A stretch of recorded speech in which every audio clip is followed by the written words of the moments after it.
কি হলো আজকে, মানে কি হলো, আপনার আশ্বাস কি পেলেন? আজকে আমাদের মহিলাদের একটা দাবি ছিল, এরা মনে করো কেউ ফর্ম জমা করেছে 15 তারিখে, তারা টাকা পায়নি, যারা 20 তারিখে টাকা ফর্ম জমা করেছে তারা টাকা পেয়েছে। এই জন্য মহিলাদের ভিতরে ক্ষোভ তৈরি হয়েছে। এই বৈষম্যটা কেন হলো, এর দায়িত্বে কারা ছিল, ডাটা এন্ট্রিটা কারা করেছে?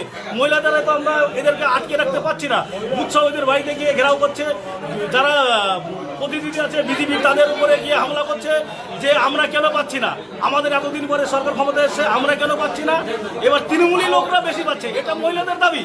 এর জন্য আজকে এটা আসছে চেয়ারম্যানের এখানে, যে এটা কার জন্য হলো, কিভাবে এটার প্রতিবাদের জন্য আসে মহিলারা এসে। এবার আপনারা দেখতেই পেলেন এখানে এবার কি আশ্বাস পেলেন? আশ্বাস এরা বললো 3 দিনের ভিতরে সোমবারের মধ্যে এদের সবকিছু সমস্যার সমাধান করবে।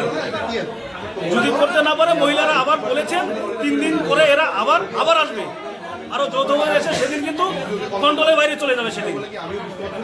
এটাই